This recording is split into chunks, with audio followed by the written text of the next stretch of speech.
Hello everybody. I am S.N. Chakraborty here from Chakraborty's IAS Academy at Old Rajendra Nagar near Karol Bagh, New Delhi. Today we are happy to see Ritik Singhvi here. He has cracked UPSC-CSE 2025 with 203rd rank. A bright young engineer has made it after a couple of attempts. He is here to share his experience, how he prepared himself for the successful journey. I hope this will help future civil service aspirants to learn how to prepare effectively for this exam.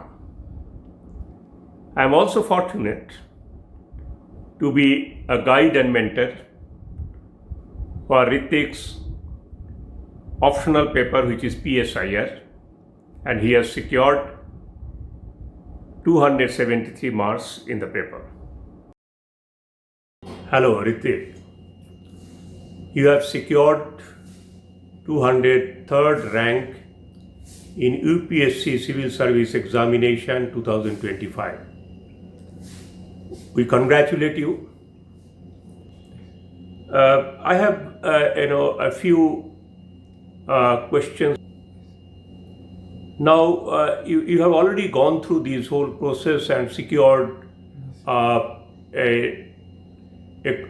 place for yourself in this coveted group of civil servants. Now, how do you think that where from the marks actually come to the candidate? Sir, the major marks in the entire final result depends upon how we perform in our mains exam. And in mains exam, just writing answers and completing the paper is no more sufficient. It may give an interview call, but not the final result. And therefore, there we will have to put in more efforts toward how we structure our answers, how we calculatively add examples into it, how we manage the word limits, and within that word limit we give proper answer to it. How much do you give importance to the test series for this exam? So I think test series are very critical in various aspects of our preparation. Initially, it breaks our inertia of answer writing. So sometimes we write answers like PYQs at our home, but when we don't evaluate them properly. So test series helps us evaluate them. So for example, I took your test series of PSIR. You helped me identify the mistakes I do. You helped me break that inertia of writing tough questions, even in a group of simple questions, like how I manage my innovation there. And after that, you gave me those feedbacks where I could identify how could I improve even in what I was writing in a better, what I was thinking that it is a good answer. Even in that, I could innovate more. So in that scenario, test series helps a lot. And in my opinion, test series people should start before prelims itself. Like if prelims is in May, they should start their test series in August, September of a previous year itself, so that they can have a good idea of how a proper full-length test needs to be written, needs to be executed by a candidate. But in your experience, what are the basic flaws that you could overcome through the test series that you have undergone on different subjects? Yes, sir.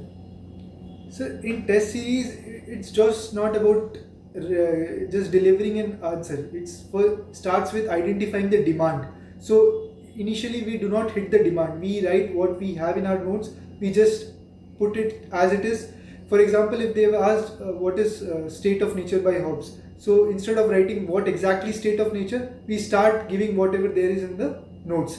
So first is identifying demand. Second is concretely delivering what is asked. So in test series, we also understand how to just clearly identify the demand and then add those important citations there. Rather than writing something else, we clearly understand what is to be written. Then we improve our language. We start creating our clarified opinion into it. We add them whenever required rather than whenever we feel that is required. So that difference needs to be created. Fine. Now, a large number of candidates in optional papers, particularly since you are from PSIR, I would prefer you to say something on PSIR. They may be ending up by getting 230 or 240 in optional paper.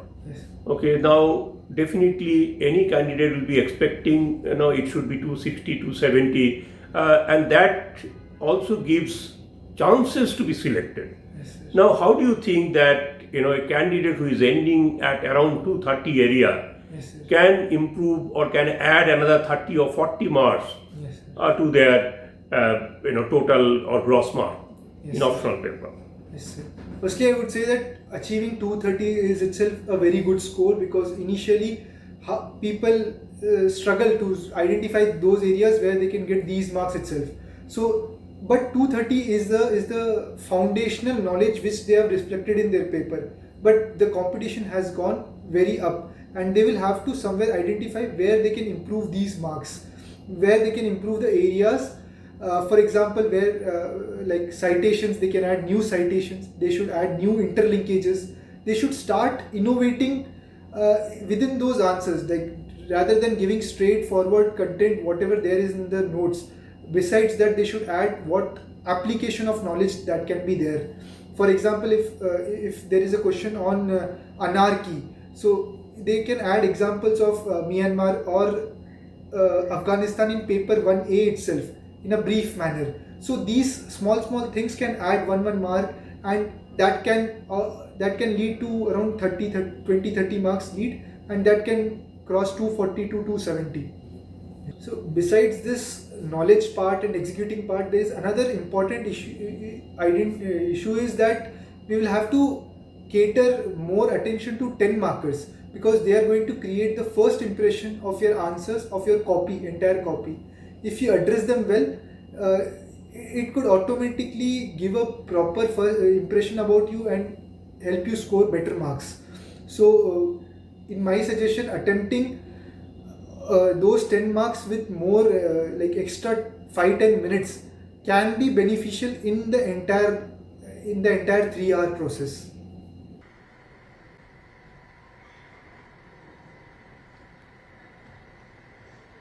How much do you think that feedback on your tests have helped you to improve confidence and marks in respective subjects?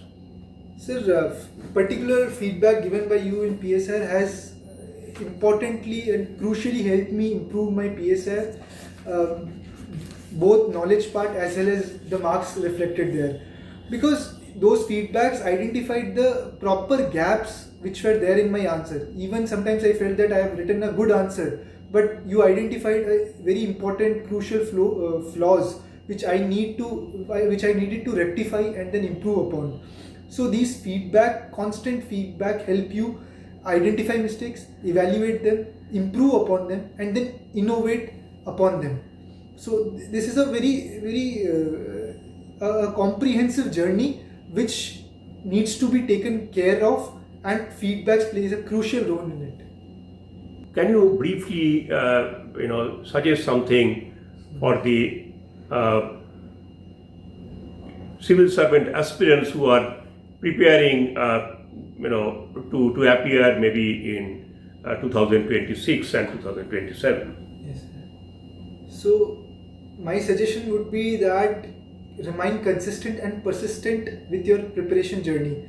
There are going to be highs and lows, but always remind yourself of the reason why you entered into this journey, this preparation, and stick to that motivation factor. The self-motivation factor is going to drive you longer. Keep talking to yourself and keep improving yourself to edge up every day, to improve yourself every day. So thank you, Ritik. Wish you all the best in your next phase of life. Thank you.